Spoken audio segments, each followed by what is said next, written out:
So very good morning, dear students. Yesterday we learned few terms from this chapter in the earlier city. The first term was a specialist. तो ये हमने term आज के time में भी use होती है. तो specialist कौन है? A specialist is a person who is trained to do only one kind of work. अब हम अगर इसको एंशियंट टाइम से रिलेट करते हैं तो उस टाइम पे स्पेशलिस्ट किसको कहा जाता था? जो स्पेशलाइज था किस चीज में? कटिंग स्टोन्स, पॉलिशिंग बीड्स और कार्विंग सील्स. जो इन चीजों के काम करता था, जिसको स्पेशलाइजेशन था, that person was known as specialist. ठीक है. अब ये कहीं पे नहीं लिखा हुआ कि स्पेशलिस्ट कौन थे, मेन थे, विमेन थे, कोई भी ये काम करता. क्राफ्ट पर्सन है तो कुछ काम विमेन भी करती थी, कुछ काम मेन भी करती थी. तो perhaps some women and men may have been specialist. मतलब हो सकता है, शायद ये हो सकता है कि स्पेशलिस्ट में हम दोनों को कंसीडर कर सकते हैं, either men or women. The next term that we have done yesterday was raw material. Present day time पे भी रॉ मटेरियल टर्म यूज होती है. मैंने कल आपको एग्जांपल के साथ भी बताया था. Again it's a defined. Raw materials are substances that are either found naturally, जो आपको नेचुरली मिल जाते हैं, जैसे वुड है, मेटल्स हैं, और प्रोड्यूस बाय फार्मर्स और हर्डर्स. ठीक है. जैसे हम वूल की बात करें तो वूल कहाँ से आएगी? शीप से. ठीक है. तो शीप को कौन रेयर कर रहा है? हर्डर्स. ठीक है. तो natural materials are the substances that are either found naturally और प्रोड्यूस्ड बाय फार्मर्स और हर्डर्स. जैसे हमें शुगर यूज करते हैं तो शुगर कैसे बनती है? शुगर केन से. शुगर केन कौन ग्रो करता है? फार्मर्स ग्रो करते हैं. ठीक है. उसी हिसाब से जैसे कॉटन है, कॉटन के क्लोथ्स बनते हैं, पर कॉटन कौन ग्रो कर रहा है? फार्मर्स. मेटल्स है, मेटल्स कहाँ से मिलेंगी? माइनिंग से. वुड नेचुरली ग्रो करती है इन द फॉरेस्ट. तो उसी तरह ये रॉ मटेरियल्स थे. अब जो ये हड़प्पन थे, they also use the raw materials that are locally available. जो उनको लोकली मिल जाते थे, उनके विद इन द एरिया मिल जाते थे. But sometimes they had to brought these materials from the distant lands. distant lands मतलब far away places. बहुत दूर दूर के एरिया से भी मंगवानी पड़ते थे, जैसे copper, tin, gold, silver, precious stones. जो उनके एरिया में मिल गया रॉ मटेरियल वो भी यूज कर लिया. कुछ रॉ मटेरियल जो उनके एरिया में नहीं मिलता था, they brought them from the far away places. Distant का मतलब होता है फार अवे, दूर के एरिया. अब that is very much important paragraph. इसमें 1 मार्क क्वेश्चन आता होता है डेफिनेटली. द हड़प्पन्स प्रोबेबली, शायद, probably got copper from present day Rajasthan. हो सकता है जो हड़प्पन्स थे उनको कॉपर कहाँ से मिलता था? Present day Rajasthan. Even from the Oman in West Asia. Saudi Arabia वाली साइड है ओमान. तो इन दो प्लेसेस से उनको कॉपर मिल जाता था. टिन, जिसको कॉपर में मिक्स करके ब्रॉन्ज बनाया जाता था. Tin was mixed with copper to produce bronze. उसको कहाँ से मिलता था? Present day Afghanistan. may have been brought from present day Afghanistan. शायद वहां से लाया जाता था. And Iran.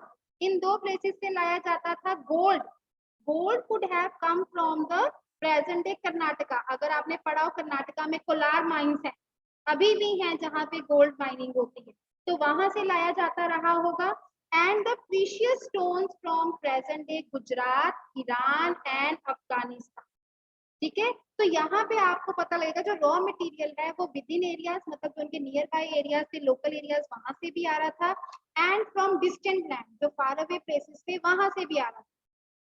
कॉपर है, टिन है, ठीक है, गोल्ड है, प्रीशियस स्टोन्स है.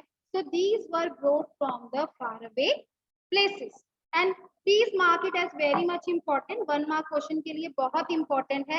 you have to learn the names of the metals. from where did they get these metals, the place also, present day Karnataka, present day Afghanistan. ठीक है. you have to learn that. now the next question जो है food for people in cities. Food for people in cities. अब मुझे ये बताओ, just raise hand, who were the people those were that lived in cities, Harappan cities. Which were the people that lived in Harappan cities? हमने किया है life in cities. We have already done. Now it's your turn to tell me that. बेटा some more new students I want that they should also give the answer. Harshpreet, yes beta. Harshpreet. Ma'am, in the city there were many people like farmers, craft persons, rulers, scribes, etc. people. Yes, जब हमने life in the city की बात की थी, we studied about rulers, we studied about scribes, we studied about craft persons. ठीक है, अब जो ये लोग सिटी में रह रहे थे, दे ऑल्सो नीड फूड। अब हम भी सिटी में रहते हैं, अब सिटी में हमारे यहाँ पे फील्ड्स तो है नहीं। Relate with present time, do we have fields? हमें कहाँ से वेजिटेबल्स मिल रही हैं? मार्केट से। मार्केट में कहाँ से आ रही हैं? फार्मर्स लेके आते हैं। ठीक है, फार्मर्स कहाँ रहते हैं? विलेजेस में। ठीक है, अब कई लोग होते हैं जिन्होंने अपने घर में वीट वगैरह स्टोर करके रखा होता है। कनक आती है, पंजाबी में बोलते हैं ना कनक, है ना। कईयों ने अपने घरों में कनक के बहुत बड़े उन्होंने ड्रम्स रखे होते हैं, स्टोर करके रखे होते हैं, पर कनक एक्चुअली प्रोड्यूस कहाँ होती है? फील्ड्स में। तो फील्ड्स का जो एरिया है, तो वहां पे विलेजर्स हैं, जो हमारे फार्मर्स हैं, वो हमारे लिए खाना ले मतलब करते हैं। वेजिटेबल्स हैं, फ्रूट्स हैं, कुछ भी हम परचेज कर रहे हैं, हम सब कुछ हमें कहाँ पे मिल रहा है? मार्केट से, शॉप से, मॉल से। पर ये सब चीजें आती कहाँ से हैं? Farmer use to grow that. और ये फार्मर्स मोस्टली कहाँ रिसाइड करते हैं? ये कल्टीवेटेड लैंड कहाँ है? विलेजेस में। ठीक है, तो उस टाइम पे भी जो लोग सिटीज में रहते थे, they also needed the food grains, they also needed the supplies. So from where could they get all these things? The people, those who were living in the village area, जो उनके surrounding, जो आसपास village areas थे, they provided them all these things. अब फगवाड़ा में कहीं पे fields हैं, हमारे स्कूल के आसपास, आपके घर के आसपास, हाँ कई बार हमारे घरों में किचन गार्डन होते हैं, जो हम अपने डेली यूज के लिए थोड़ी बहुत, कई बार कई लोग होते हैं वेजिटेबल्स वेजीज ग्रो कर लेते हैं, बट नॉट इन बल्क। ठीक है, तो we are mostly depending upon the markets, और मार्केट्स में कहाँ से सामान आ रहा है? फार्मर्स लेकर आ रहे हैं। ठीक है, तो उसी के रिगार्डिंग हम पढ़ेंगे कि उस टाइम पे कैसे ये सप्लाईज होगी। Now it's already mentioned that many people lived in cities, others living in the countryside. Countryside मतलब साथ में ही जो countryside, जो village area है, they grew crops and reared animals. So these farmers and herders supplied food to the craft persons, scribes and rulers. जैसे हमारे यहाँ सुबह सुबह मिल्कमैन आते हैं, वो भी तो हमारे नियर बाय विलेजेस में से ही आते हैं। तो उसी तरह इन सिटीज के साथ में भी, यहाँ साथ में ही इनके विलेज एरिया भी होता था, जहाँ पे जो फार्मर्स हैं, हर्डर्स हैं, they used to live, they grew the crops, they reared the animals, and they supplied the foods to all these people. So who were living in the cities? Harappan cities में कौन रह रहा था? Craft persons, scribes, rulers. अब mostly वहां पे क्या evidences मिले कि जो हड़प्पन थे, what type of crops they were growing? Wheat, barley, pulses, peas, rice, sesame, linseed, mustard, इन सब चीजों को वो ग्रो करते थे। सेस्मे का मतलब क्या होता है? What do you mean by sesame seeds? Sesame, okay, Himanshu, sesame seeds?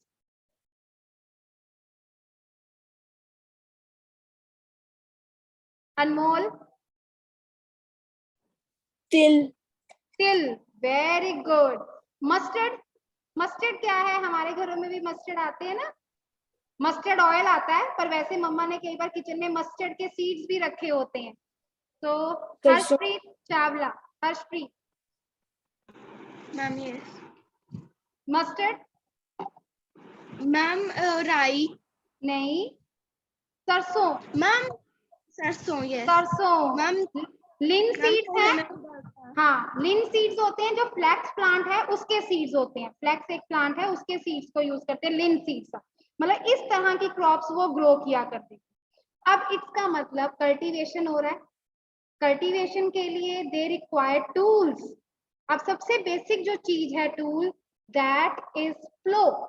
अब हमारे यहाँ पे मॉडर्न टाइम में ट्रैक्टर्स हैं, है ना, जहाँ पे हम उसको प्लोइंग के लिए यूज कर लेते हैं, but at that time wooden ploughs were use. हल, जो आप हिंदी में पढ़ते हो, हल, ह से हल पढ़ते हो ना, तो दैट वाज यूज। और जो वो प्लो था, that was made up of would, would का बना हुआ वो प्लो था, दैट दे यूज्ड। इरिगेशन, अब mostly they were depending upon the rainy season. पर कहीं ना कहीं उन्होंने आर्टिफिशियल वे, मतलब कहीं ना कहीं वो रेन वाटर को स्टोर भी करते होंगे फॉर द फ्यूचर यूज। अगर कल्टीवेशन हो रही थी, if they were growing the crops, so it means they required tools. अब टूल्स में सबसे जो मेन है that is plough. So at that time जो प्लो था that was made up of wood. ठीक है, सो आपकी बुक में ये मीनिंग भी दे रखा है कि जो ये प्लो था किस पर्पस के लिए यूज होता था, for what purpose they use that plough, या आज के टाइम पे भी प्लो किस लिए यूज होता है। A new tool, the plow, was used to dig the earth for turning the soil and planting seeds. A new tool was used. एक new tool use हो रहा था, that was plow, and that plow was made up of wood.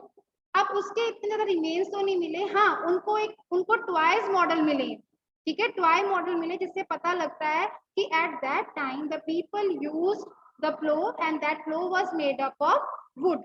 Irrigation क्या था, irrigation के लिए कई areas ऐसे थे that didn't receive the heavy rainfall. आज भी ऐसा ही होता है, कुछ एरिया में बहुत ज्यादा रेनफॉल होती है, कुछ एरिया में होती नहीं है या बहुत कम रेनफॉल होती है, तो उस टाइम पे भी कुछ इरिगेशन मेथड्स यूज किए जाते थे। तो they use to store the water so that they can supply that water to the fields for growing plants. इसके अलावा जो herders थे, what type of animals they reared? They reared cattle, sheep, goat, buffaloes, और वो उन areas में उनको rear करते थे जहाँ पे वाटर और पॉस्चर लैंड, जहाँ पे उनको इजिली ग्रेजिंग एरिया मिल जाता था, ग्रीनरी मिल जाती थी, ग्रास मिल जाती थी, और वहीं पे वो सेटल्ड हो जाते, क्योंकि जहाँ पे एनिमल्स हैं, जो ये एनिमल्स जो रियर करते हैं, उनको पीने के लिए पानी भी चाहिए, उनको ग्रेज करने के लिए एरिया भी चाहिए। तो many of the Harappan they settle down near these area जहाँ पे अवेलेबिलिटी ऑफ वाटर और पॉस्चर लैंड, ठीक है। और उसके बाद अलोंग विद दैट, इसके अलावा भी कुछ काम करते होते थे, they also collected fruits like berries, इनको भी कलेक्ट किया करते थे। They also caught fish, fish भी पकड़ा करते थे। They also hunted wild animals like antelope, antelope deer की तरह होता है बेटा, थोड़ा सा इसमें डिफरेंस भी होता है, इसके हॉर्न्स होते हैं। डियर में क्या होता है, only the male deer is having the horns, पर इसमें एंटीलोप में males and females both are having the horns, और इनके जो हॉर्न्स हैं ये कभी शेड नहीं होते, ये कभी झड़ते नहीं है जैसे डियर के होते हैं, डिसेम्बलेंस इनकी डियर की तरह ही होती है, बस कुछ फिजिकल फीचर्स में ये अलग होते हैं। So they also reared the animals, they also caught the fish, और कहीं ना कहीं देखें अभी तक इनका जो हमने नोमैडिक लाइफ हुई, जो हम पिछले चैप्टर में पढ़ते आ रहे हैं, हंटिंग एंड गैदरिंग, वो अभी भी एग्जिस्ट कर रही थी। They caught fish, they were also depending upon the hunting, पर अब उन्होंने लार्ज नंबर में कल्टीवेशन करना स्टार्ट कर दिया था, बीट, बार्ले, सेसमे, लिनसीड्स, इन सबको ग्रो करना स्टार्ट कर दिया था। Why they were doing so that they could feed the people, those who were living in the city area, जो city area में रह रहे। Okay, any doubt? Just have a quick recapitulation what we have done so far in this chapter so that you can recall, हम उसको revise भी कर सके, then we will proceed with the other topic tomorrow. कल हम पढ़ेंगे, चलिए सचित।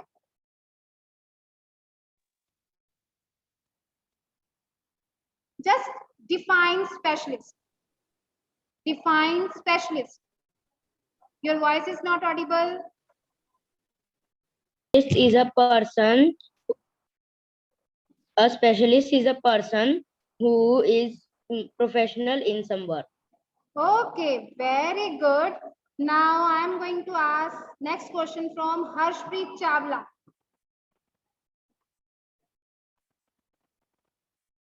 Harshpreet Chawla. Yes. Yes. Yes. Just tell me the places from where did the archaeologists found the evidences of elaborate storehouses? Ma'am, they found from the Harappan cities. Which Harappan cities were having the elaborate storehouses that I am asking? Ma'am, Lathol. Okay, Lothal. Mohenjo-daro and ma'am, मेरे को इतने examples इनके Okay, पता let me है. ask from someone else also. Let me ask. There is one more. Harshpreet Singh. Give the answer for the same question, beta. Give the answer for the same. Harshpreet Singh. Sargun. Ma'am Harappa भी है इसमें, Harappa. Or which other cities? Lothal. कंगलीबंगन, Kalibangan बेटा यहाँ पे हमें fire alters मिले थे, fire alters, ठीक है. हाँ, अब who is going to tell me where did all these special buildings were constructed? कहाँ पे बनाई जाती थी Harappan cities? Where did? Yes, Sachit. Ma'am citadel. Yes, on the citadel. Very good. Very good.